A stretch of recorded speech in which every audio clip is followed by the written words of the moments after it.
even saya berpikir bahwa COVID-19 ini akan mendorong inovasi. Inovasi dalam artian di mana pengertian pasar sekarang akan harus bergeser menjadi satu pasar yang nggak harus kamu bertemu dan bertatap muka. Bertatap muka, ya. Iya.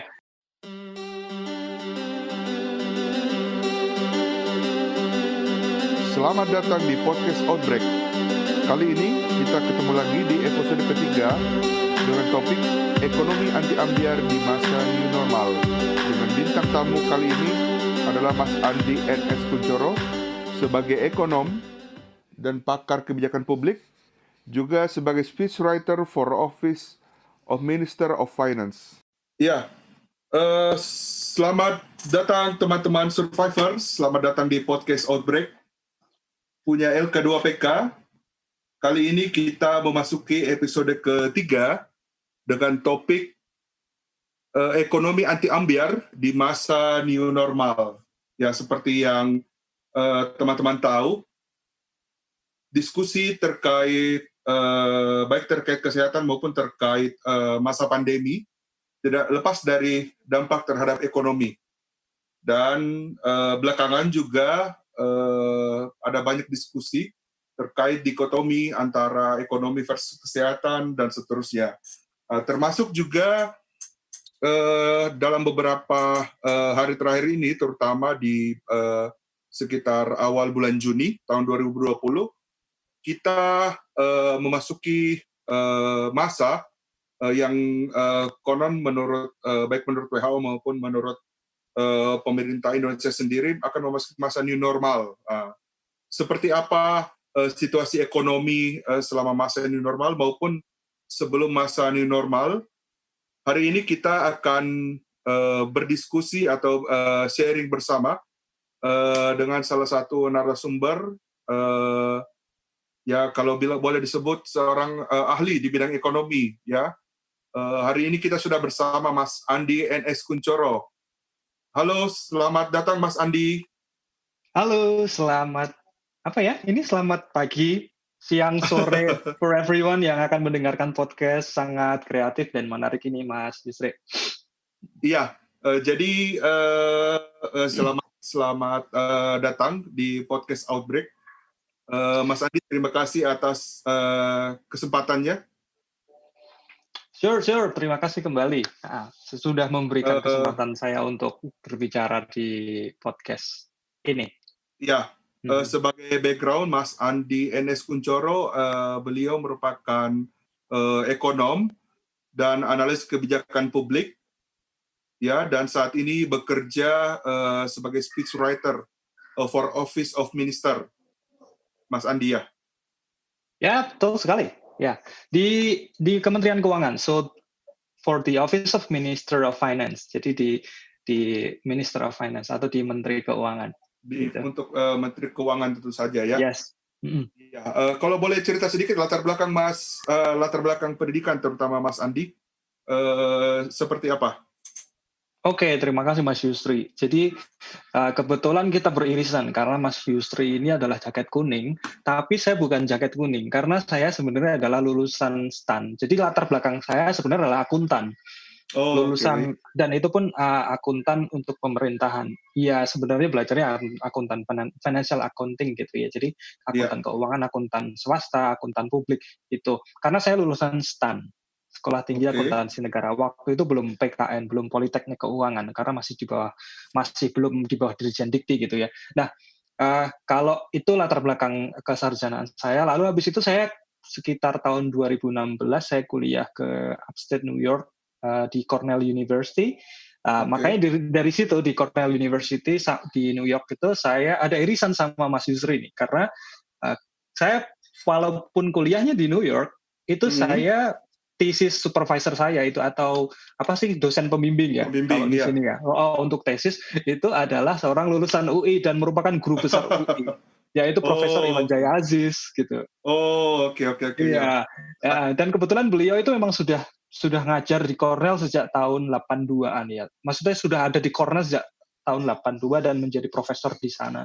Jadi separuh waktu ada di Indonesia, ada di ada di US. Dan kebetulan sekali saya bertemu, dikasih rezeki sama Tuhan, bertemu dengan Prof. Iwan Jaya Aziz. Jadi profesor saya ada dua, yaitu Norman Uphoff, seorang Amerika lulusan dari Princeton, yang juga profesor di Cornell yang udah lama, dan sudah riset di Indonesia itu lama, 9 tahun, sejak swasembada pangan.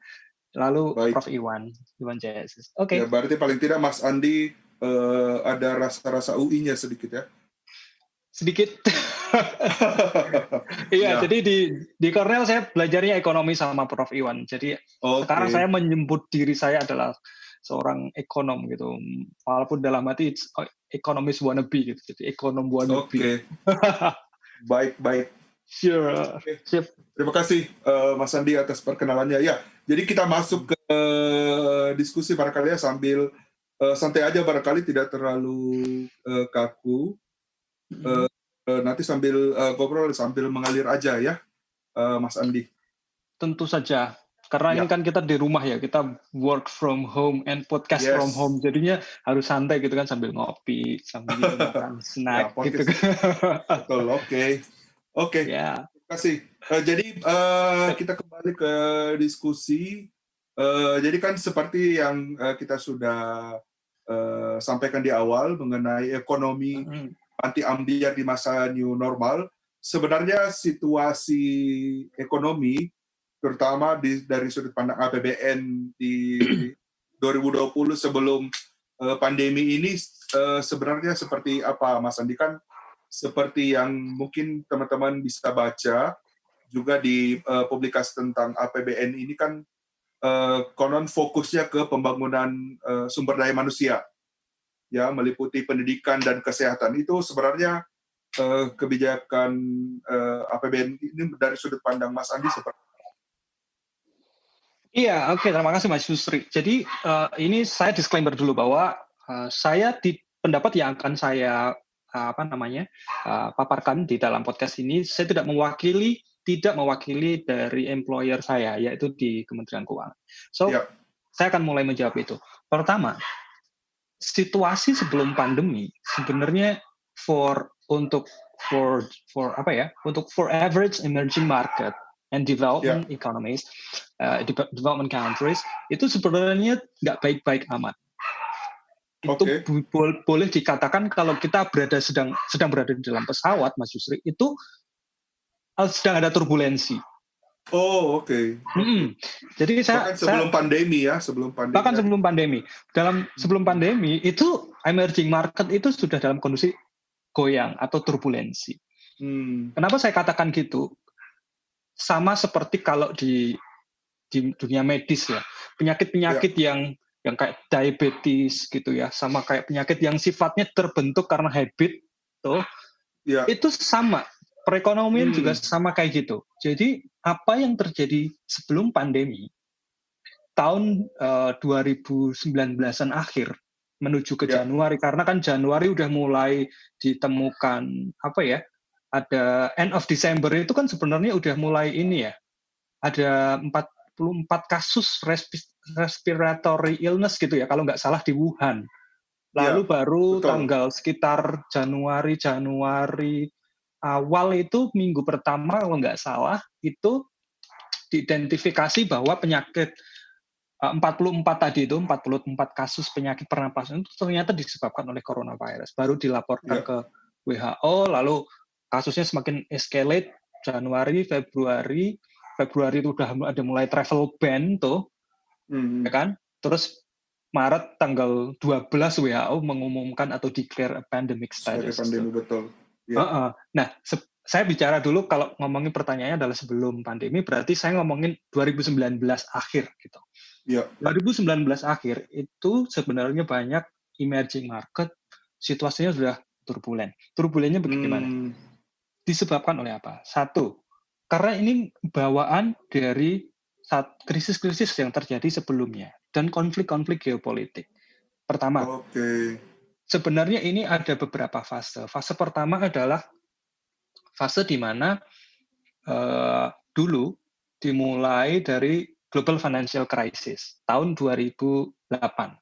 Nah, tahun 2008 itu ekonomi Amerika kita tahu sendiri ada krisis finansial di sana yang diakibatkan oleh subprime mortgage atau pinjaman, ngerti nggak sih, kayak KPR gitu loh kalau di sini. Oke, Cuma ya, betul. cuma masalahnya bedanya dengan apa yang terjadi, apa yang KPR pada umumnya adalah gini. Di sana itu banyak sekali likuiditas, ya, uang gitu, uang banyak sama perbankan dipinjamkan untuk sektor real estate, dan real estate-nya rumah-rumah itu biar laku, ya, itu bank itu meminjamkan uang kepada mereka yang bahkan itu nggak punya job sama nggak punya steady income, nggak punya steady gaji yang steady Pendapatan. gitu. Nggak ada pendapatan yang steady. Oke. Ya, betul. Beberapa menyebutnya mereka itu ninja gitu. Ninja itu tadi Ninja. ya. Ninja itu adalah apa ya? No income, no job, no asset. Ninja. Itu abbreviation, itu singkatan. Abbreviation, ya, itu singkatan dari no income, no job, no asset. No asset. Ninja kan. Itu yang terjadi. Lalu dari krisis itu berevolusi gitu. Itu kan terjadi di Amerika Serikat aja. Masalahnya adalah Amerika Serikat itu kan safe haven. Itu surga yang aman gitu, karena ini kalau saya bicara surga berarti ada surga nggak aman gitu ya. Ya intinya safe haven. Kalau ekonom tuh nyebutnya safe haven. Jadi surga for wealth, untuk uang, orang naruh uang. Dan pada saat surga itu terusir status surganya gitu, paham nggak maksud saya? Karena surganya jadi nggak surga lagi, orang-orang kabur dari surga, dan itu adalah para investor. Hukum uang adalah dia akan mencari surga. Uang nggak akan nyari tempat bermasalah gitu, unless tempat bermasalah itu juga menghasilkan uang seperti peperangan gitu, buat industri senjata gitu ya. Nah, karena uang keluar dari Amerika Serikat, uang itu larinya kemana? Larinya ke emerging market, ke negara berkembang. Karena negara berkembang itu menawarkan yield atau upah atas investasi itu tinggi. Itu yang terjadi di fase 1. Uang lari dari surga Amerika pergi ke emerging market. Dan itu masuknya lewat kanal perbankan. Fase 2-nya ternyata itu fase gelombang tsunami pertama, gelombang tsunami atas modal pertama. Dan orang jangan berpikir kalau gelombang tsunami modal itu bagus. Itu nggak selalu bagus. Namanya juga tsunami kan. Diikuti gelombang tsunami kedua, yaitu modal lagi karena ada taper tantrum. Taper tantrum itu terjadi tahun 2013. Karena kan solusinya Amerika Serikat untuk menyembuhkan krisis itu, Mas Yusri, itu melakukan quantitative easing, menggelontorkan sebanyak apapun uang ke perbankan dan ke sektor real untuk supaya menghidupkan lagi demand atau permintaan, daya beli, willingness orang untuk consume gitu. Nah, lalu tsunami kedua ini, kalau tsunami pertama kanalnya lewat perbankan, tsunami kedua kanalnya uang atau modal pindah ke negara berkembang itu bukan lewat perbankan, tapi lewat pasar modal. Jadi lewat bond gitu ya, obligasi, lalu lewat saham dan sebagainya, macam-macam. Nah, itu masuk lewat capital market. Nah, ini membuat situasi buat negara dunia ketiga atau negara berkembang itu, buat beberapa ekonom mungkin akan menganggap this is good. Karena apa? Karena ada modal masuk. Well, actually, karena modal ini adalah sifatnya berasal dari luar dan berasal dari situasi yang, ngerti nggak sih, terusir dari surga tadi, makanya ada kemungkinan kalau nanti surga baru di emerging market ini menjadi neraka, maka akan ada capital flight atau akan terbang ini modal keluar, dan itu harus diwaspadai. Makanya ada kebijakan-kebijakan di emerging market itu, kebijakan prudential, makro prudensial. Kalau di Indonesia adalah via OJK. Di Korea Selatan bahkan kalau ada modal masuk, Mas, itu dikenakan levy. Itu dikenakan semacam pajak. Bayangin ada modal masuk dikenakan pajak. Kalau di Indonesia kan digelar karpetnya gitu ya.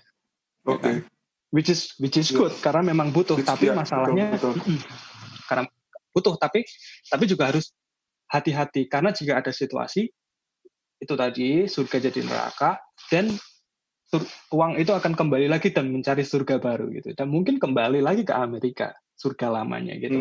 Nah, itu yang terjadi dengan sebelum COVID. Lalu sebelum COVID itu juga diwarnai kasus-kasus konflik geopolitik seperti ladang sumur di Saudi Arabia dibom pakai drone. Oh iya, betul. Jenderalnya Iran ditembak. Ya, 2018 itu ya.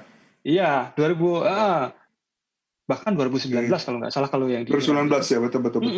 Ya. 2019. Itu semuanya konflik geopolitik itu mulai menaik. Termasuk perang dagang Amerika dan China juga berpengaruh ya. Persis. Nah, I'll come for that. Jadi aku akan bicara soal itu dalam waktu dekat. Tapi sebelum itu kan perang dagang dari ekonomi. Tapi yang benar-benar sifatnya mau perang beneran karena ada bunuh-bunuhan gitu ya. Ada pembunuhan, lalu ada riots, ada apa sih, kayak protes-protes di negara Amerika Latin, ya kan? Lalu Hong Kong, tahu sendiri kalau baca berita, Hong Kong mengerikan, ya kan? Betul. Bahkan sekarang berevolusi, Hong Kong mau dibubarkan kan sama Cina, negaranya kembali lagi ke pangkuan Cina, RRT gitu. Nah, kasus-kasus itu sudah mulai tereskalasi, bahkan di OPEC. OPEC itu sendiri sudah ada konflik waktu itu antara negara-negara kayak Saudi Arabia, Rusia, dan konflik itu antara negara-negara anggota OPEC soal persediaan minyak yang harus dibuang ke pasar gitu, didistribusikan ke pasar untuk mempengaruhi harga minyak. Itu konflik itu terus nanjak sampai pada akhirnya semua orang tidak aware akan adanya pandemi ini. Bayangin, di awal Januari Indonesia itu masih beli, dianggap ngerti kayak berita luar negeri, masih jauh, Belanda masih jauh gitu loh. Belanda masih jauh. Jadi akhirnya semua respon belum ada, orang awareness-nya aja belum ada. Bayangin Januari itu. Januari, Februari itu masih belum ada. Tapi baru pada Maret awal, tanggal 2, itu kan Presiden Jokowi baru officially announce the first confirmed COVID-19 case in Indonesia. Cases, karena bukan cuma satu ya, cases in Indonesia. Langsung dua. Dan itu imported cases kalau nggak salah ya. Yes, betul. Imported cases. Nah, itu yang terjadi. Jadi kalau bicara apakah pendidikan dan kesehatan waktu itu menjadi fokus pemerintah, ya tentu saja menjadi fokus pemerintah. Cuma gini, saya akan bicara statistik sedikit, nggak apa-apa ya? Boleh ya. Itu gini, jadi kalau kita melihat secara sektoral, Mas, pertumbuhan dua sektor yang Mas Yusri tadi tanyakan, yaitu pendidikan dan kesehatan. Kalau dibandingkan, pertumbuhannya itu pertumbuhan sektor pendidikan di Indonesia itu lebih tinggi daripada sektor pendidikan. Jadi sektor kesehatan pertumbuhannya lebih tinggi daripada sektor pendidikan. Tahun 2015, saya akan bicara 2015 sampai 2020 aja nih. Jadi tahun 2015 itu sektor pendidikan itu pertumbuhannya sekitar 7,3%. Itu pendidikan. Lalu untuk kesehatan itu pertumbuhannya di bawah 6,7%. Lalu tahun 2016-nya itu turun, Mas. Jadi dua-duanya ini kesamaannya mengalami tren penurunan. Turun ya, sempat turun. Betul. Mengalami tren penurunan dari 2015 ke 2016. Itu semuanya dua-duanya turun. Dan yang turun drastis adalah sektor pendidikan. Itu turun drastis. Ya. Kalau nanya sebabnya nanti akan jadi panjang nih podcast. Nah, cuma saya akan bicara statistik lain aja. Bahwa dari tahun 2016 ke 2019, dua sektor itu sama-sama tumbuh lagi tapi bangkit. Jadi dari 3,8 di 2016 kalau untuk pendidikan, itu 2019 tiba-tiba melejit jadi 5,9.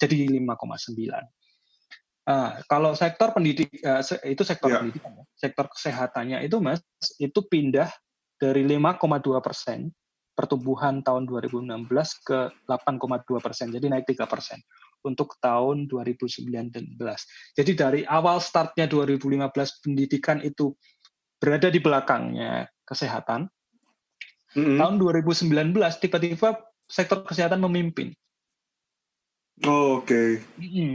Nah, 2020 ini bisa ditebak sendiri kan, bagaimana sektor kesehatan menjadi sektor yang itu menjadi dasar dari segala solusi gitu, karena it's all about human kan, it's all about biology, it's all about virus gitu.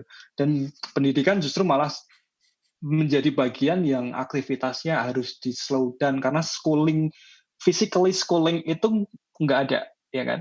Anak-anak masih libur, ini anak-anak saya juga masih libur di rumah karena pandemi ini dan mereka melakukan sekolah dari rumah. Itu yang terjadi di tahun sebelum terjadi pandemi. APBN-nya memang fokus kedua itu karena memang agenda presiden dalam 5 agendanya itu yang pertama adalah human capital. Ya, betul. Lalu yang kedua baru adalah melanjutkan pembangunan infrastruktur gitu. Jadi bangunlah jiwanya dulu, baru bangunlah badannya gitu. Ya, karena kan itu juga yang disampaikan kalau tidak salah di pidato tentang APBN ini di Agustus tahun kemarin kan ya, fokusnya di SDM. Betul. Ini sebelum situasi berubah karena adanya pandemi. Ya, sebetulnya jujur kita bagi insan yang kesehatan terutama sangat bersyukur karena kan ini berarti pemerintah punya perhatian paling tidak di aspek pembangunan kesehatan. Iya, kalau boleh diringkas gini Mas Yusri. Jadi dulu sebelum tahun 2019, sampai 2017 ya. Sampai 2017, pemerintah itu fokusnya adalah terus menumbuhkan infrastruktur. Infrastruktur, betul. Baru pada tahun 2017, pertumbuhan infrastruktur mulai di slow down dulu fokusnya. Lalu dua sektor, yaitu pendidikan dan kesehatan, tiba-tiba nanjak. Jadi fokus pemerintah. Jadi pertama tadi saya bicara soal sektornya. Yang kedua ini saya bicara soal, ternyata alat pemerintah dalam perekonomian yaitu APBN itu mulai tahun 2017 itu mulai slow down, ngerem infrastruktur, ngegas pendidikan dan kesehatan, betul. Nah, gitu. Siap. Ya, jadi ya justru kita sangat senang begitu mendengarnya kan indikator-indikator kesehatan, kesakitan, stunting dan penyakit-penyakit menular itu masuk di indikator pembangunan. Betul. Ya, saya juga ikut senang. Sangat senang. Iya. Terus Mas Andi, kalau situasi kekinian selama pandemi itu seperti apa sebenarnya situasinya? Kan kita tahu di beberapa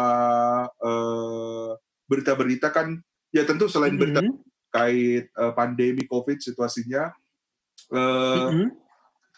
kita beberapa kali melihat baik Ibu Menteri Keuangan, Bapak Menko itu juga sering menyebutkan tentang kegawatan ekonomi. Jadi dengan situasi pandemi ini semuanya slow down, tidak terkecuali ekonomi itu juga jadi slow down.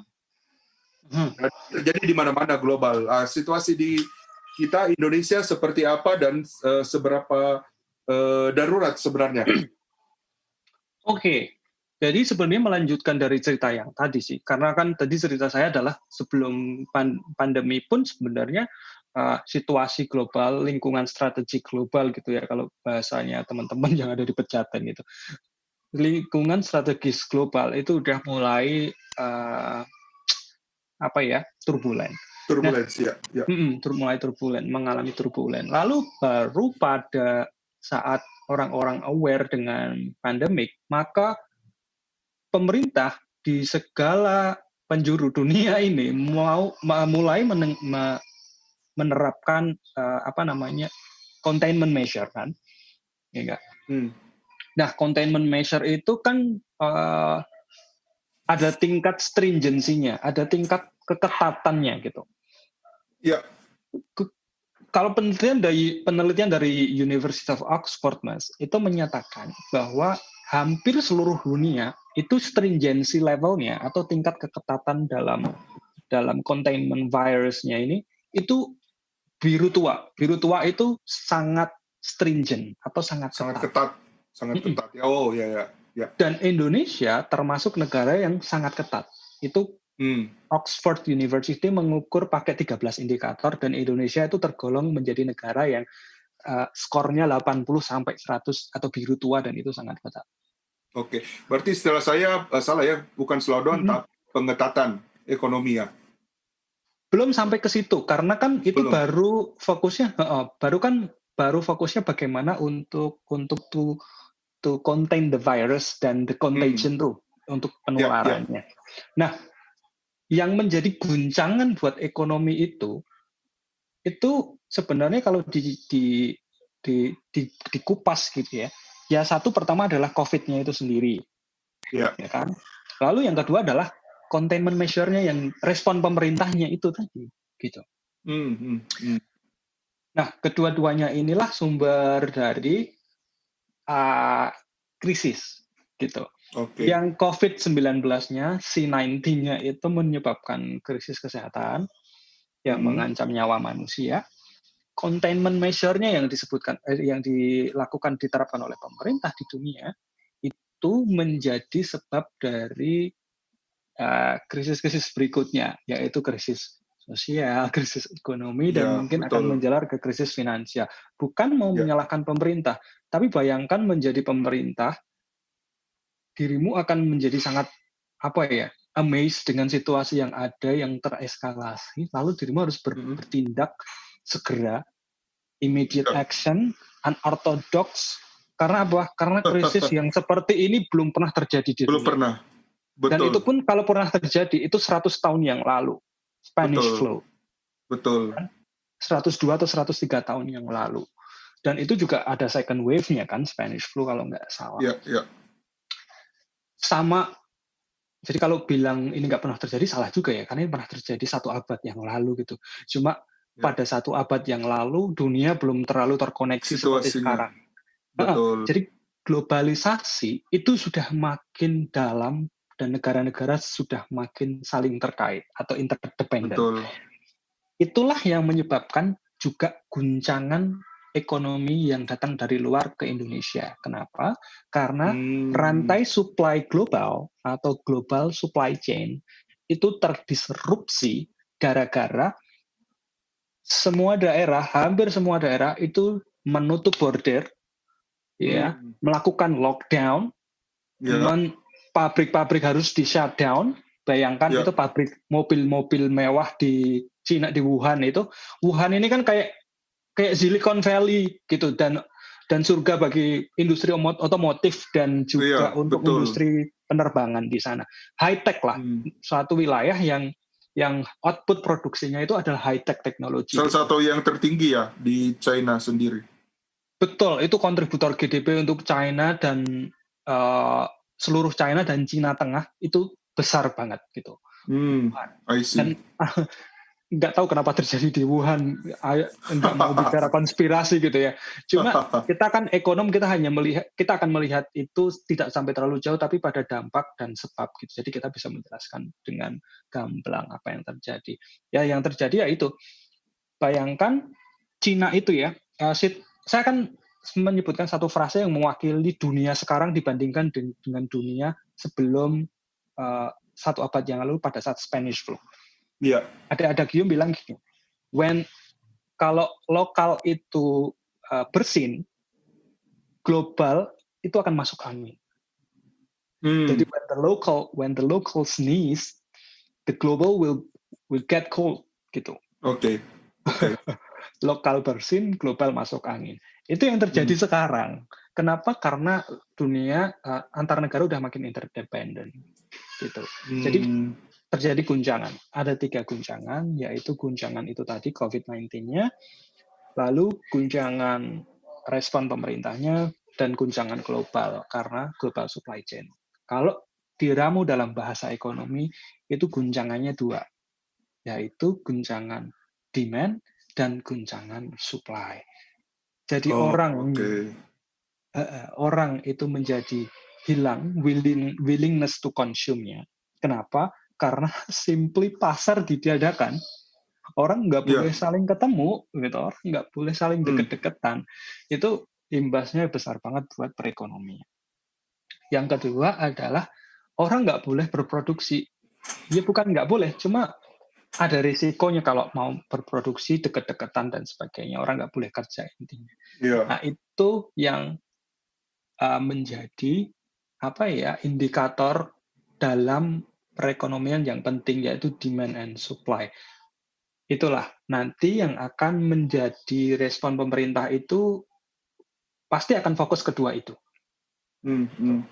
Baik itu fiskal maupun moneter. Oke.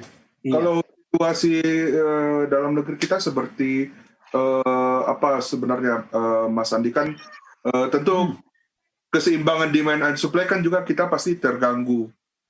Iya.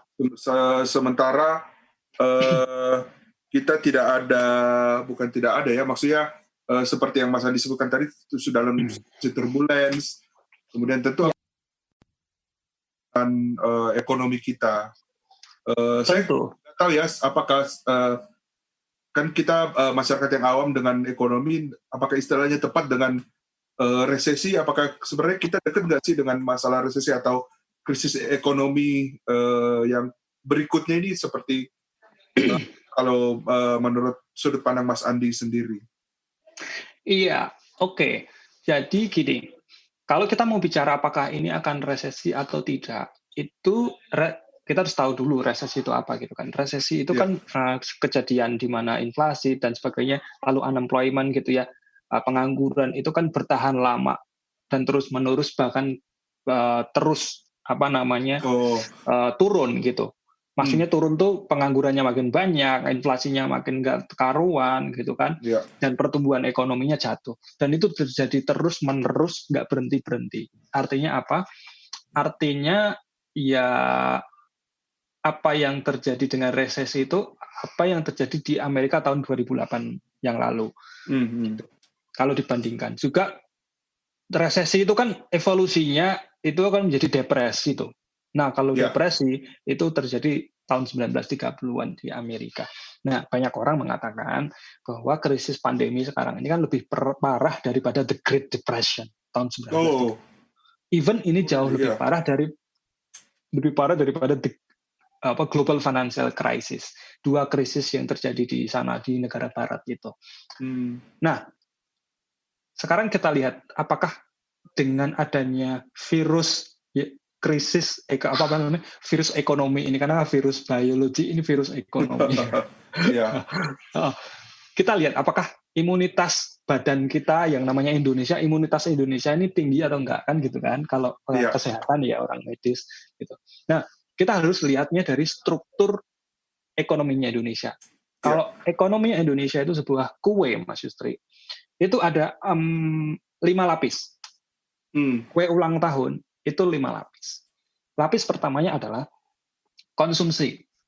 Oke. Saya bicara soal GDP ini, Gross Domestic Product. Lapis pertamanya yang paling bawah itu adalah konsumsi. Konsumsi itu berarti adalah segala belanja sektor swasta, rumah tangga, ya, di dalam perekonomian. Ya. Punya uang dibelanjakan, berarti seseorang sudah berkontribusi terhadap perekonomian Indonesia. Itu konsumsi. Lapis keduanya adalah investasi. Investasi ini bukan portofolio, tapi yang dimaksud dengan investasi di sini adalah segala pengeluaran yang dilakukan oleh pihak swasta untuk mengekspansi pabriknya.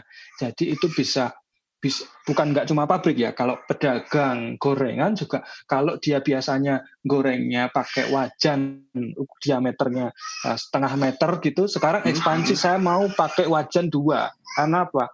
Karena permintaan gorengan terhadap saya makin tinggi, saya mau ekspansi nih produksi saya. Belanja pemerintah ini sebenarnya tidak lain adalah APBN. Ketiga ya. Lapis keempat, Konsumsi, lapis pertama konsumsi, lapis keduanya adalah investasi, lapis ketiganya adalah pengeluaran investasi, pemerintah. Gitu ya. pengeluaran pemerintah ya.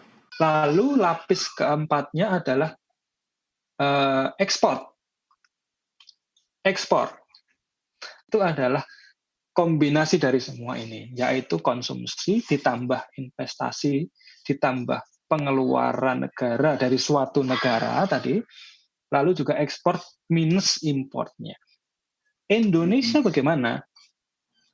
Komposisi Indonesia itu konsumsi itu hampir 60%. Jadi sekitar 59,5% lah, segitu. Lapis pertama. Jadi bayangin sebuah kue, fondasinya itu tebal. Sekitar 59,5%. Di atasnya tadi, yang investasi, itu 32%. Ya.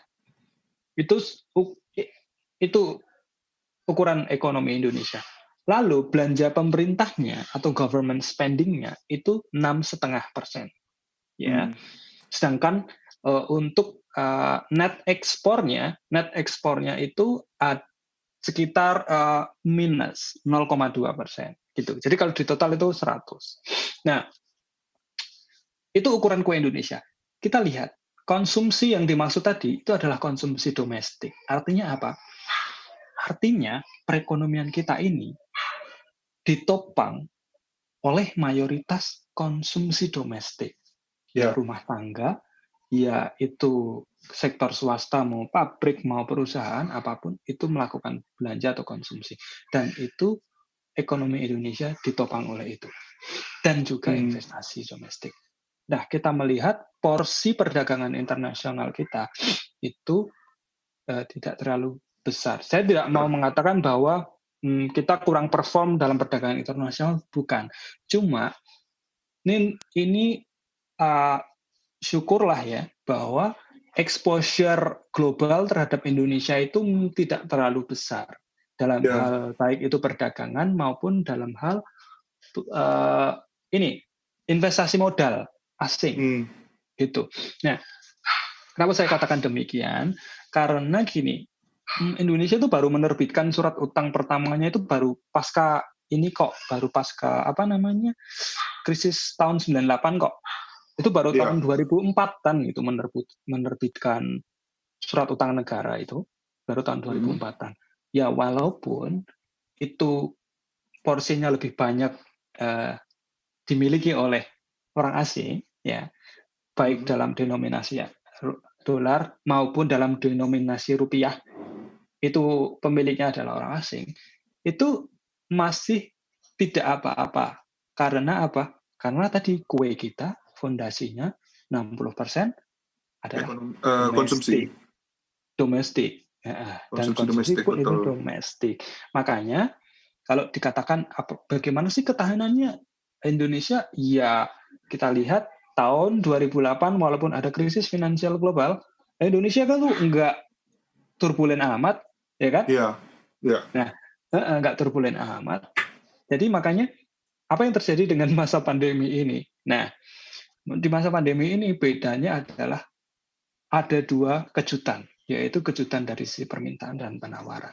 Nah, dari sisi permintaan yaitu tadi semua orang menjadi tidak bisa belanja. Jadi betul. Makanya konsumsi dalam negeri itu pasti akan berkurang. Ya. Dan itu benar faktanya. Tahun 2019 di kuartal pertama itu pertumbuhan konsumsi dalam negeri itu sekitar 5%. Nah, tahun 2020 kuartal pertama yaitu pada saat hot-hotnya pandemi ini di Indonesia itu turun setengahnya kok. Jadi tinggal 2,6 atau 2,7%. Bayangin, langsung ngedrop kan.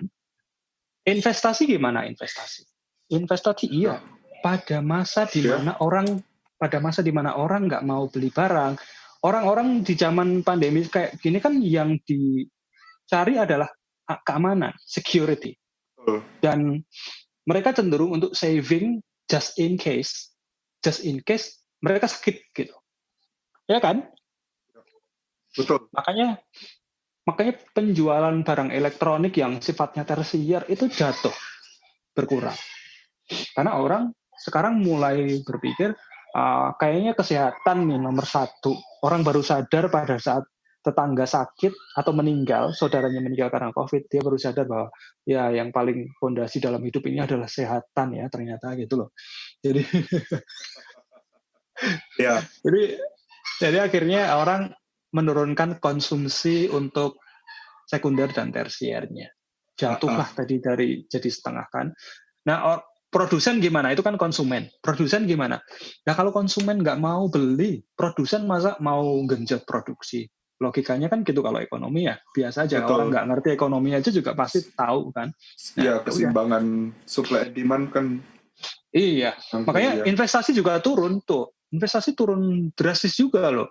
Investasi turun dari 5% pertumbuhannya kuartal 1 menjadi cuma 1,6%, 1,7%. Lebih jatuh lagi.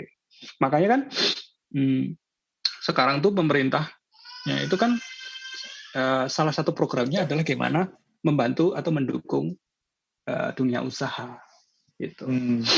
Gitu. Oke. Ya. Jadi ya berarti kalau boleh disimpulkan artinya memang terganggu dan kita yang berlandaskan konsumsi domestik ini tentu saja ada terganggu ya, tapi menurut Mas Andi sendiri sebenarnya kan di diskusi beberapa di TV-TV juga kan melihat tentu landasan utama atau kejadian pertama pandemi ini kan adalah krisis kesehatan. Iya. Dan ya tentu semua akan mengerti juga seperti yang kita bahas tadi bahwa ini akan terjadi krisis ekonomi. Kan tentu konsumsi turun, termasuk sebenarnya kan terjadi PHK. Ya. PHK beberapa industri perlu pengetatan. Kemudian memasuki masa new normal ini kan banyak orang yang mendikotomi ini krisis kesehatan, krisis ekonomi. Menurut Mas Andi seperti apa? Kalau kita sih dari sudut pandang orang kesehatan tidak setuju sebenarnya ya. Tidak, karena kalau tidak ada kesehatan ya ekonomi tidak akan jalan. Begitu juga sebaliknya kalau ekonomi tidak baik ya orang tidak mungkin sehat kan ya. Iya betul banget, itu saya juga setuju karena gini, apa yang menjadi paradigma sekarang itu bahwa dua-duanya itu standing on the different ground gitu, dan di ruangan yang berbeda, in the different room. Padahal enggak. Kenapa? Karena yang gini, kesehatan pasti kalau orang berpikir wah kesehatan pasti it's all about human dong gitu. But makhluk hidup bukan cuma human kan, bisa hewan juga gitu, bisa tumbuhan, anything that has life, maksudnya that can breathe or melakukan reproduksi, dan itu human. Ekonomi gimana? Itulah yang terjadi. Kalau saya sebagai seorang ekonom itu agak prihatin karena banyak orang itu mengkontraskan dua ini. Karena apa? Karena satu, mereka nggak paham bahwa ekonomi is all about human. Saya kebetulan dosen ekonomi di STAN juga. Gitu. Saya ngajar makroekonomi, dan yang selalu saya ajarkan kepada mahasiswa saya adalah that di saat saya buka kuliah, that economy is all about human. Kalau kita belajar ekonomi, kita itu belajar tentang manusia. Kita belajar tentang how they behave, how they mereka being rational atau menjadi Homo sapiens sapiens, karena Homo sapiens itu kan makhluk yang rasional dan bijak. Nah, disitulah mereka akhirnya memutuskan apa akan belanja atau tidak gitu kan, dengan keketatan dompet mereka. Itu kan it's all about human. Ya enggak? Betul. Nah, jadi kalau melakukan dikotomi itu ya sebenarnya keliru karena apa? Ya itu tadi, kalau pabrik-pabrik itu isinya mesin sih nggak apa-apa. Isinya kan semuanya bukan manusia. Mesin, tapi manusia. Artinya kalau buruh atau labor itu nggak sehat, mana bisa mereka bekerja. Kalau situasinya itu di luar menakutkan, mana bisa mereka sekolah dan mana bisa mereka bekerja di kantor-kantor dan pabrik-pabrik atau berjualan gitu kan. Sekolah itu kan dalam ekonomi juga sebuah sektor pendidikan kan. Jadi kan yang betul. dijual adalah jasa pendidikan. So sebenarnya menurut saya nggak ada dikotomi kok. Makanya nggak ada dikotomi. Betul. Walaupun gini, NBER dari National Bureau of Economics itu menghitung trade-off. Trade-off itu apa ya bahasa Indonesia? Trade-off itu tingkat bagaimana kita mengorbankan untuk mendapatkan yang satu dengan mengorbankan yang lain gitu loh. Ada trade-off memang antara life and livelihood. Gitu. Antara kamu harus mempertahankan nyawa atau kesejahteraan nih, livelihood, nasib banyak orang dalam hal ekonomi itu memang ada. Tapi maksudnya dari penelitian itu enggak gitu. Maksudnya bukan mendikotomikan, tapi memang langkah-langkah yang dilakukan pemerintah di negara manapun itu pasti akan berada di dua tepi ekstrim, yaitu mau menyelamatkan nyawa full manusia dengan korban nol, korban jiwa nol karena virus COVID, ya, tapi dengan mengurung mereka seperti dalam penjara full, nggak boleh keluar, benar-benar nggak boleh keluar. Saya kan bayangin gini, ini agak lucu mas. Titik ekstrim dari pemerintah dalam benar-benar mau korban itu nol ya.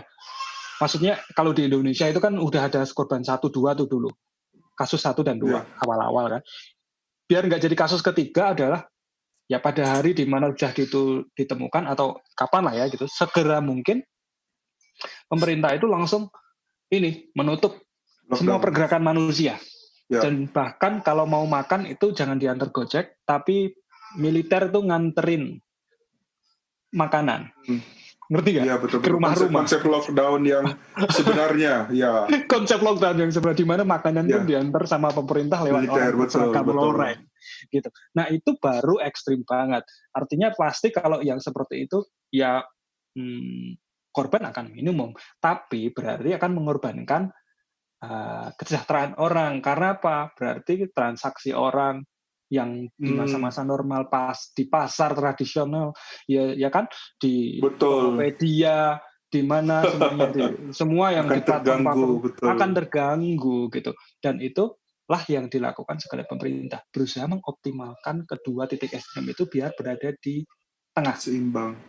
Betul. Dan kabar baiknya adalah di antara banyak negara dari penelitian Politico, Indonesia tuh right in between of those. I see. Cina sama Vietnam itu juara dalam arti mereka akhirnya menjadi minim korban, lalu menjadi ekonominya juga masih baik. Masih baik relatif to other countries ya. Countries. Indonesia itu in the middle of that. Kayak Singapura dia berhasil menangani virus dengan baik, but then di ekonomi itu mereka performanya sangat jatuh. Kenapa? Karena Singapura, seperti saya bilang tadi, tidak seperti Indonesia, di mana kue perekonomiannya itu dibangun dengan exposure globalisasi yang terlalu tinggi. Jadi Singapura itu negara kecil yang nggak kayak Indonesia, yang nggak kaya, yang nggak apa, dan penduduknya sedikit dan sangat tergantung dengan globalisasi dan ekonomi global. Jadi kalau luar ada krisis, dia akan sangat terpengaruh ya. Pengaruh baik itu untung atau rugi, karena kan misalnya Singapura ini kan surganya keuangan ya di sana kan, ya nggak? Surganya sektor keuangan. Jadi kalau misalnya ada krisis di negara mana, orang pasti pingin lari ke Singapura nih, Singapura aman, taruh uang aja di Singapura. Tapi pada saat ada daerah yang lain yang lebih aman di luar Singapura untuk menaruh uang, jadi neraka lagi kan gitu Singapura. Gitu. Jadi untung dan nggak untungnya itu jauh banget gitu, jaraknya tim akan timbang. Itu sih kalau Indonesia is in the middle. In the middle ya. Iya. Berarti ya kalau dari sudut pandang beberapa teman penggiat kesehatan masyarakat juga memandang kebijakan yang dipilih kan ya semi lockdown lah. Ya kemudian dikenal dengan PSBB ya. Mungkin sekarang bukan waktu yang tepat untuk mengevaluasi ya, tapi paling tidak beberapa teman-teman memandang untuk saat ini cukup baik ya. Jadi yang sektor-sektor yang menopang kehidupan manusia itu tetap bisa jalan, tapi di satu sisi yang lain misalnya seperti sekolah, kantor itu bisa tutup, ya WFH seperti kita ini itu untuk menekan penularan si COVID-nya. Iya, I mean like itu measure yang menurut saya nggak mau mengatakan ini baik atau itu buruk, tapi ya tentu ya fokusnya itu adalah ke people atau ke manusia. Jadi yang pertama harus dilakukan dulu adalah menyelamatkan manusia. Makanya harap dimaklumi kalau misalnya ada keketatan measure di mana semua orang harus stay at home gitu kan, dan mobilisasi dikurangi. Masalahnya Indonesia itu kan negara yang sangat kohesifnya tuh dalam dan tinggi, dan orang ada budaya yang namanya mudik, lalu budaya yang namanya ngopi bareng temen, ya macam-macam ya. Iya betul. Ya, dan betul. itu budaya komunalnya yang sangat tinggi. Komunalnya sangat tinggi gitu, dan itu sangat sulit dicegah. Di India kan sama seperti itu, dan makanya pemerintah India itu pusing atur warganya karena sangat susah. Makanya kalau kita lihat video kan banyak polisi di India tuh pakai tongkat gitu yang itu even iya betul. Saya berpikir kenapa ya hal seperti itu, maksudnya sama India sama Indonesia ini sama-sama orangnya kohesif, tapi kenapa di Indonesia nggak perlu tuh orang dipukulin gitu kan? Betul. Nggak perlu dipukulin, nggak kayak di India gitu kan? Iya kan? Betul. Iya. Ya tapi gini, maksud saya gini, fokusnya tuh semua tetap ke people. Saya tahu betapa frustasinya siapapun sekarang, mau itu pemerintah maupun yang nggak pemerintah, itu dua-duanya maupun parlemen, walaupun warga sipil kayak kita ini pasti sangat frustasi, penuh dengan kekhawatiran, penuh dengan ketakutan gitu kan, tentang apa yang akan terjadi nanti gitu kan, apakah kita akan mati karena virus, ataukah ekonomi kita akan resesi atau apa gitu. Cuma ya memang bukti nyatanya PHK mulai banyak terjadi dan pengangguran diprediksi akan naik di Indonesia.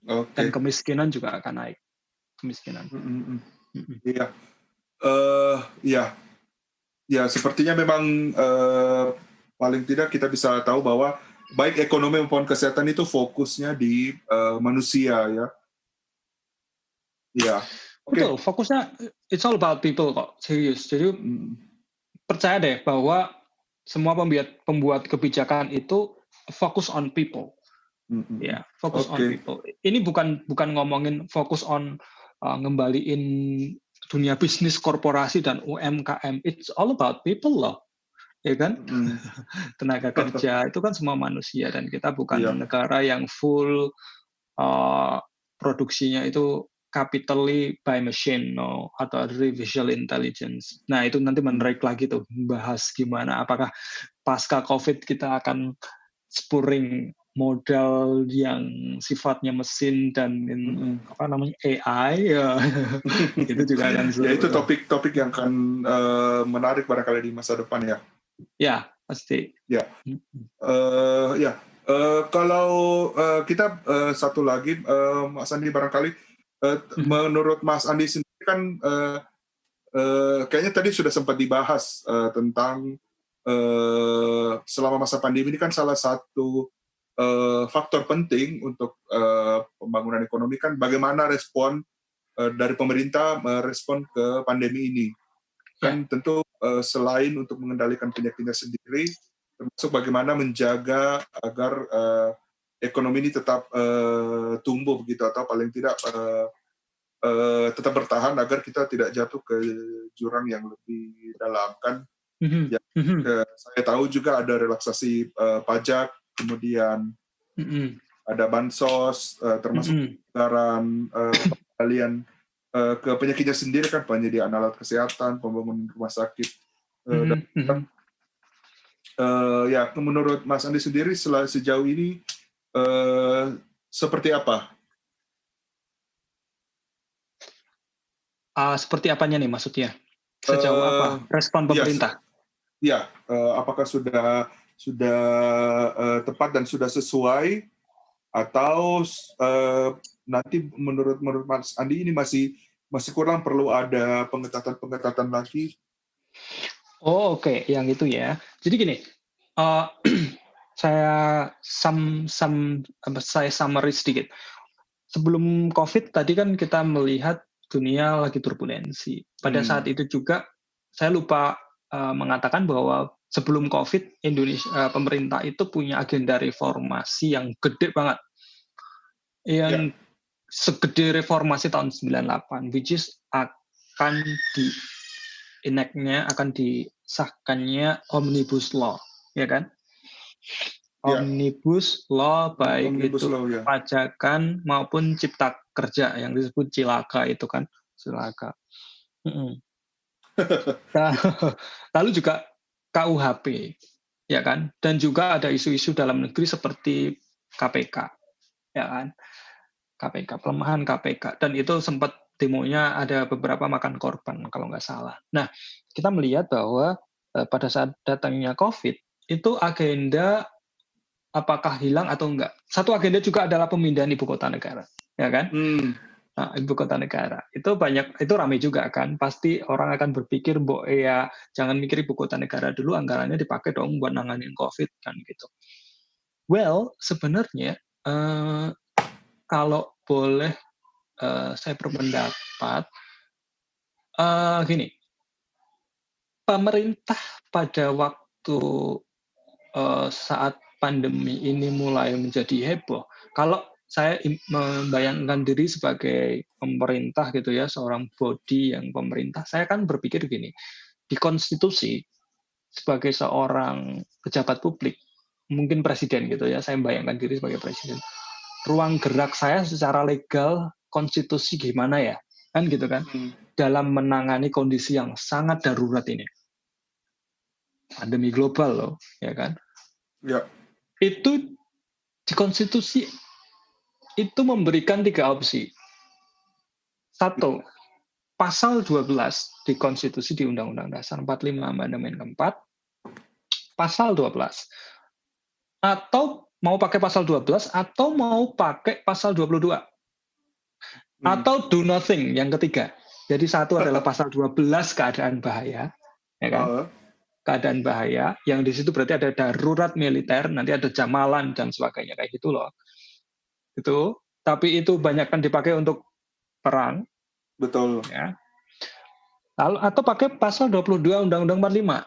Ya itu sama juga, tapi kondisi kedaruratan yang kegentingan yang memaksa, ya kan? Iya. Atau yang ketiga, do nothing. Nah, ternyata pemerintah dari awal sebenarnya saya udah punya alam pikiran itu. Begini, ini apa yang dilakukan pemerintah ya? Dia mau pakai pasal 12 atau 22 atau do nothing. Kita lihat. Saya nebaknya pakai pasal 22. Benar pakai pasal 22. Karena apa? Saya yakin nggak mau Indonesia ini dianggap terlalu diktatur. Seperti yang dilakukan Filipina mungkin gitu kan. Nah, dari pasal 22 itu kan berkembanglah Perpu nomor 1 tahun 2020 yang heboh. Ya. Yang dilaporkan oleh ke MK.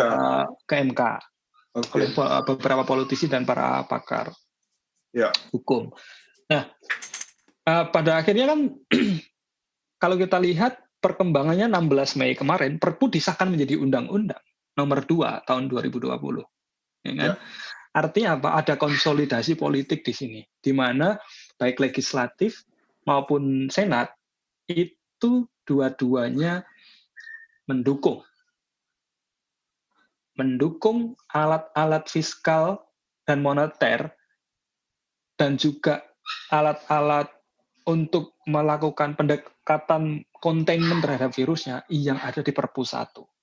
Ya kan? Di situ secara ekonomi Perpu 1 itu kan berarti isinya adalah bagaimana pemerintah diberi kewenangan untuk mengadjust atau menyesuaikan kebijakan public finance-nya, keuangan publiknya, yaitu dengan melebarkan defisit anggaran, ya, atau dengan mencari pembiayaan atas defisit itu, yaitu mau utang atau mau apa, gitu kan? Gitu. Yeah. Yang kedua, Perpu itu kan mengatur soal selain public finance adalah soal sektor keuangan, stabilitas sektor keuangan. Ya. Betul. Kenapa? Karena apa? Dikhawatirkan kegentingan yang memaksa yang dimulai dari krisis kesehatan ini, ya, itu akan berevolusi menjadi krisis keuangan. Apa sebab?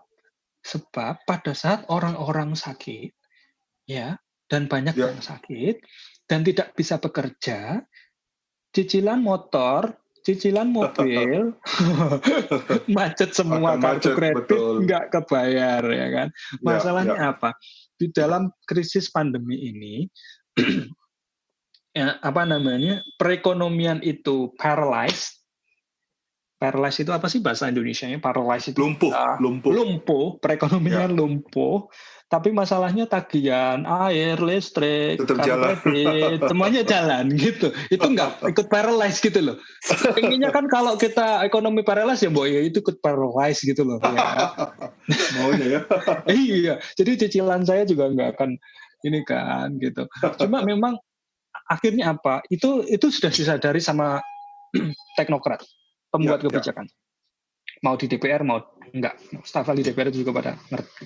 Akhirnya apa? Salah satu toolsnya adalah itu. Untuk mencegah evolusi krisis kesehatannya menjadi krisis ekonomi, maka timbullah Perpu 1 tadi, yang disahkan menjadi undang-undang tanggal 16 Mei. Kenapa? Biar apa? Biar yang tadi ekonominya paralyzed itu menjadi sadar kembali, bangun, bisa hidup kembali, tapi pada saat paralyzed-nya masih dalam tahap paralyzed dan belum bangun, belum siuman, itu at least dia nggak meninggal gitu loh. Saya nggak tahu, saya bukan dokter ya, tapi pasti kalau dokter, kalau ada orang koma, itu kan pasti dikasih support supaya tubuhnya masih bisa, ini gitu ya kan? Mencegah, betul. Makanya responnya adalah berupa bantuan sosial untuk kebutuhan pokok, lalu juga relaksasi pajak, ya kan? Biar mereka tuh liquid, biar mereka bisa melakukan hal-hal yang lain yang lebih esensial. Jadi orang nggak keganggu dengan pajak, bayar pajak ntar dulu. Makanya fasilitas pemerintahnya adalah itu labor income tax atau PPh pasal 21, pajak atas gaji kita lah gitu ya. Itu ditanggung pemerintah. Ditanggung pemerintah. Istilahnya ditanggung pemerintah. Lalu juga PPN. Untuk PPN atas perusahaan-perusahaan yang mau minta restitusi, itu yang bayarnya kelebihan, ya kan? Itu akan dicepatkan kembali sama pemerintah. Uangnya dibalikin sama pemerintah lebih cepat. Kenapa? Karena itu membantu likuiditas perusahaan. Karena dengan begitu perusahaan kan nggak akan perlu utang untuk bayar gaji karyawannya. Jadi cukup dari uang itu. Lalu juga ada kebijakan untuk yang sifatnya membantu tadi belanja APD, fasilitas kesehatan itu di-upgrade. Lalu juga ada tunjangan untuk pekerja medis, bahkan kompensasi kematian, ya kan, itu juga ada. Walaupun orang nggak pengen kompensasi itu kalau bisa hidup terus, gitu kan. Tapi itu yang pertama, jadi belanjanya itu fokus ke situ. Itu duitnya diperoleh dari mana? Dari penghematan, Mas Yusri. Dari penghematan. Karena anggaran itu kemarin diutak-atik. Nah, salah satu kewenangan dalam Perpu itu yang diatur adalah pemerintah boleh mengutak-atik anggaran itu. Juga. Gitu. Jadi anggaran dari daerah ditarik untuk difokuskan ke epicentrum terjadinya virus, yaitu di Jakarta.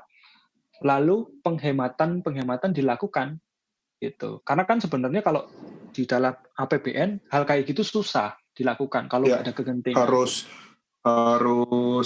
izin DPR segala ya. Betul, harus izin DPR segala, dan itu prosesnya panjang, ada rapat-rapat. Sementara orang korban makin berjatuhan gitu. Betul. Iya, makanya timbullah Perpu. Gitu. Itulah yang terjadi. Jadi respon pemerintah, kalau saya bisa jawab secara legal adalah dengan menerbitkan Perpu nomor 1 tahun 2020 yang akhirnya konsolidatif diakui oleh legislatif menjadi Undang-Undang nomor 2 tahun 2020. Isinya I apa? see. Isinya ada 2, yaitu public finance dan juga masalah antisipasi krisis atau krisis keuangan atau ancaman stabilitas keuangan gitu. Oke. Gitu. Ya. Oke, baik. Ya, mungkin ini sedikit sudah masuk ke pertanyaan bagian akhir-akhir barangkali Mas Andi ya. Oke. Ya, jadi kan kalau sekarang kan ya kita recording ini sekitar awal bulan Juni, minggu pertama Juni, kan kenceng itu didengung-dengungkan oleh pemerintah bahwa era yang berikutnya adalah setelah masih dalam masa pandemi sebenarnya ya. Itu ada yang dikenal dengan istilah new normal. New normal, kalau istilah Gubernur Jawa Barat Pak Ridwan Kamil bilangnya adaptasi kebiasaan baru atau AKB. AKB ya kan kalau dari kita sudut pandang masyarakat kan berpegangan bahwa mungkin wabah atau pandemi ini tidak akan cepat begitu, masih kita akan hidup berdampingan. Ya tentu jalannya terus akan jalan, tapi ekonomi tetap harus jalan dong ya, aktivitas masyarakat jalan dan dengan kebiasaan baru atau dengan adaptasi baru. Kalau dari sudut pandang ekonomi sendiri sebenarnya seperti apa atau bagaimana merespon kebijakan terkait new normal ini, Mas Andi, karena kan kita tidak ingin bahwa paling tidak usaha yang kita lakukan selama ini kan sudah cukup berhasil begitu menekan laju penyebarannya, tidak terlalu naik grafiknya. Situasi atau dari sudut pandang ekonomi seperti apa memandang new normal ini? Oke, pertanyaannya tuh menarik banget ya. Jadi memang dalam beberapa waktu lalu ya, dalam waktu dekat yang nggak jauh-jauh amat dari minggu ini, itu kan Presiden sudah mulai mengumumkan untuk membuka beberapa tempat, dan itu adalah daerah-daerah yang memang sudah dikategorikan hijau, ya kan? Setahu saya sih kalau dari data Bappenas itu yang RT-nya lebih, RT itu apa sih? Effective Production Number sih. Reproduction number. Itu yang di atas 1 masih banyak sebenarnya kan. Beberapa provinsi, banyak provinsi di Indonesia dan kabupaten kota yang lebih dari 200 itu masih banyak sebenarnya yang nggak hijau. Masih di atas RT di atas 1 masih banyak. Cuma untuk RT yang sudah mulai di bawah 1 itu mulai dibuka, dan itu sebenarnya sangat berisiko menurut saya. Ini saya pribadi, karena kita bisa mengaca dong kepada second wave yang terjadi di Korea Selatan, lalu juga yang terjadi di India, di mana India itu membuka dirinya, maksudnya merelaksasi containment measure-nya pada saat R0-nya itu di atas 1. Gitu. Dan saya takutnya Indonesia juga akan seperti itu. Satu, kenapa? Karena kita tadi kan menyamakan tingkat kohesivitas sosial India dan Indonesia itu sebenarnya sama-sama negara berpenduduk banyak. Dan sama-sama kita dari akar yang sama gitu, yang suka kohesi, suka nongkrong bareng dan sebagainya. Lalu saya khawatirnya adalah itu yang terjadi. Cuma ada rasionalitas di situ, di mana daerah-daerah yang dibuka adalah daerah dengan R0 yang udah mulai di bawah 1. Tapi Korea Selatan dan seperti itu. Cuma klasternya di Korea Selatan itu dimulai second wave-nya adalah pada saat orang pergi ke night club. Ya kan? Kalau joke-nya di Indonesia takutnya dikhawatirkan klasternya adalah tempat peribadatan. Gitu kan, sangat kontras banget, yang satu tempatnya night club, yang satu tempatnya orang beribadah. semua kita pasti khawatir dengan itu, saya maklum. Para orang tua juga khawatir kalau anak-anaknya mulai disekolahkan lagi. Sekolah, betul, itu juga sempat ramai kemarin ya menolak masuk sekolah. Iya, dan Gubernur Jawa Barat akhirnya memutuskan Januari ya kalau nggak salah 2021 baru dibuka. Iya, betul. Betul. Iya. Yang selama ini dilakukan, yang saat ini dilakukan pemerintah adalah kalau saya jadi pemerintah pusat, saya akan membuat pemerintah daerah itu ya kenapa? Karena ada desentralisasi sekarang kan sejak beberapa tahun yang lalu, tahun 2000-an kan dilakukan desentralisasi. Artinya pemerintah daerah tuh punya resources dan punya otoritas gitu. Nah, sebagai pemerintah pusat, saya akan mendorong kompetisi supaya daerah itu menurunkan tingkat infeksi. Bukan menurunkan memanipulasi statistiknya, tapi benar-benar memakai apapun, mau anggaran, mau kearifan lokal, untuk bagaimana caranya membuat warga aware, sadar terhadap kebersihan, di mana di situ disosialisasikan apa sih new normal, apa sih kita hidup di tatanan normal baru tuh gimana sih? Seperti apa ya? Ya. Pada saat kita kerja, isi tas kita minimum harus isinya apa sih? Gitu kan, hand sanitizer, tisu basah, masker cadangan, tisu things segala like that. Helm juga kalau yang naik Gojek, ya pakai helm pribadi gitu kan, pakai baju juga, ya nggak perlu pakai hazmat nanti dikirain kita Star Wars gitu ya, yang semua menjadi Star Trooper, Stormtrooper. Apakah kita harus pakai kostumnya Stormtrooper nih di masa normal baru? Kemarin saya di Instagram sempat bikin semacam meme atau satir semacam itu bahwa mungkin kita normal baru pakai kostum Stormtrooper aja ya gitu. Tapi apa yang harus dilakukan oleh semua orang, nggak cuma pemerintah, adalah to be aware tentang minimum requirement to stay alive, to not get infected. First is di normal baru ini people menjadi lebih aware terhadap higien kan, betul. Menjadi lebih aware terhadap higien, dan masalahnya tingkat kesadaran manusia itu enggak semuanya sama. Saya barusan tadi melihat di pasar Surabaya ada tuh pedagang bumbu yang lepas maskernya etnis tertentu dan dia bicara keras. Iya, betul.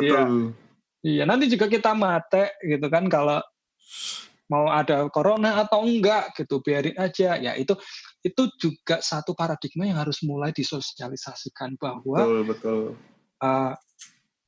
Cara kita menjaga diri kita dari penyakit itu tidak hanya untuk diri kita sendiri, tapi adalah punya efek ke orang di sekitar kita. Para konsumen, kalau itu pedagang, kepada orang yang bersentuhan tangan dengan kita, yang yang kalau orang Jawa tuh nyusui gitu ya, kalau pedagang tuh ngasih uang kembalian, di situ juga bisa ada virusnya. I mean that, apa sih tugas pemerintah di situ gitu? Peran pemerintah apa? Dan peran non-pemerintah, community, lembaga keagamaan, lembaga adat daerah, apa sih? Yang dilakukan adalah bagaimana membangun awareness itu dan menginternalisasi. Karena kalau kita belajar ekonomi, Mas, apa yang terjadi sekarang adalah externality. Externality. Total externality. It's a huge externality. But then how to minimize the externality is to internalize those externalities, whether internalized by government or internalized by individual citizen, anything. Caranya adalah jangan berpikir bahwa government is God, that government can resolve any problem. No, kita harus sadar that government is also human, consists of human, and human itu punya keterbatasan. So, yang harus kita lakukan adalah memikirkan diri sendiri. Karena sekarang memikirkan diri sendiri berarti memikirkan orang lain. Dan bukan cuma memikirkan diri sendiri dalam artian, you belanja tisu yang banyak, be a preparer kalau ada kiamat gitu ya, kamu harus punya stok di bunker gitu kan. No, tapi adalah get blended lagi, keluar ke keramaian, tapi dengan protokol tertentu, jaga jarak, lalu juga Protokol kesehatan, ya. protokol kesehatan yang sudah dianjurkan oleh otoritas kesehatan. Secara ekonomi gimana? Secara ekonomi, I think di dalam new normal ini kita berharap bahwa apa yang tadi hancur atau paralyzed menjadi bangkit kembali, di mana demand and supply atau permintaan dan penawaran akan ada lagi. Even saya berpikir bahwa COVID-19 ini akan mendorong inovasi. Inovasi dalam artian di mana pengertian pasar sekarang akan harus bergeser menjadi satu pasar yang nggak harus kamu bertemu dan bertatap muka. Ya. Iya. Even kemarin istri saya itu beli bawang putih itu online. And tahu apa enggak? Itu harganya lebih murah daripada kalau beli offline. Iya, betul Mas. Istri saya juga begitu Pak. Iya kan? Tiap hari ada telepon, apa sih yang telepon tiap hari? Tukang sayur. Sekarang tukang sayurnya door to door, ya. Iya betul. Jadi I think nggak cuma pemerintah yang harus ganti kulit kayak ular, tapi juga pedagang, pelaku ekonomi, pengusaha bisnis, dan market kita harus adjust to tatanan dunia baru, di mana virus is not just a threat, but it's part of us. Tapi kita harus ngerti nggak sih, to minimize them as a threat, gitu. Dan itu tadi evolusi, banyak inovasi dilakukan, Zoom meeting, seminar, itu majelis taklim itu kan kayak seminar ya, majelis taklim itu. Betul. Itu menjadi klaster juga penyebaran. Akhirnya ada solusi Zoom. Well, banyak progres yang dapat diperoleh dari perang dengan virus ini. Memang gitu kan, memang hukumnya saya bukan pendukung peperangan.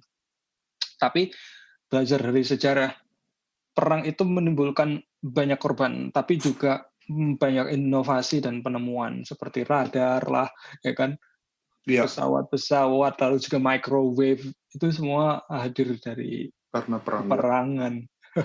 Dan ini adalah yang meninggal bukan karena ketembak, tapi terinfeksi virus. Jadi saya sih berharap vaksin mulai ada, dan bukan cuma ada untuk golongan tertentu aja, tapi itu bisa menjadi masif diproduksi dan betul, imunisasi untuk anak-anak kita, dan semuanya bisa menjadi benar-benar new normal world. Bukan cuma new normal. Kalau aku mau berharap, aku tuh dari kemarin tuh aku sebenarnya jujur aku nggak suka sama istilah new normal. Kenapa? Karena it's beyond just new normal, it's new world order sebenarnya. Yes, ini tatanan dunia baru loh. Betul. Kan sebenarnya kalau kita belajar sejarah juga, setiap peristiwa, bukan kan seperti kalau Mas Andi contohkan perang, kalau di komunitas kita, setiap peristiwa kan akan menghadirkan kebiasaan-kebiasaan baru, kan seperti kalau yang paling dekat dengan kita kan 9/11, kejadian 9/11. Iya. Sebelum orang-orang yang lahir sebelum kita kan nggak tahu, masuk bandara itu biasa aja, masuk hotel itu biasa aja, tidak seperti sekarang kan? Benar sekali, benar. Artinya orang menjadi lebih akhirnya orang menjadi lebih sangat aware gitu dengan potensi risiko gitu kan ya. Betul. Kalau dari kita sudut pandang orang penggiat public health, justru sangat senang ini, secara otomatis orang akan mempraktekkan protokol kesehatan tanpa ulang-ulang misalnya. Kan ini jadi kewajiban, cuci tangan itu wajib. Padahal kita, misalnya saya mengajarkan atau mencoba mengkampanyekan tentang cuci tangan kan jauh sebelum kejadian COVID ini, bahwa memang itu sebelum ini ya, dengan ajarannya ini kan mempercepat jadinya. Iya. Saya juga sangat appreciate nih dengan inovasi para dokter yang melakukan konsultasi online nih, Mas Yusri. Iya. Itu juga menurut saya sebuah inovasi yang luar biasa. Sebenarnya saya punya anak yang kebetulan sedang terapi autism. Jadi karena karena masa kayak gini terapinya kan kebetulan menjadi nggak ada gitu. Sementara kan kalau kita bekerja dengan anak yang autism itu kita berbalapan dengan waktu supaya autismnya nggak semakin mendalam kan gitu. Betul. Nah, saya masih berharap tuh ada solusi di situ tanpa harus, ngerti nggak sih? Karena orang tuh kalau berhadapan dengan kayak autism, kayak apa ya, penyakit yang balapan sama waktu gitu, itu kan butuh, ngerti nggak sih? Butuh treatment yang rapid, ini ya kan? Yang cepat, betul. Itu saya masih penasaran tuh bagaimana maksudnya kondisi new normal itu akan bisa menjadi tidak mengeksklud orang-orang yang disabel, orang-orang yang punya sakit atau mungkin ya autism bukan sakit ya, itu keistimewaan kalau menurut saya. Cuma yang minoritas ini akan gimana gitu. Itu juga dalam kebijakan publik menurut saya mereka nggak boleh ditinggalkan. No one left behind kan. Betul. Iya. Oke.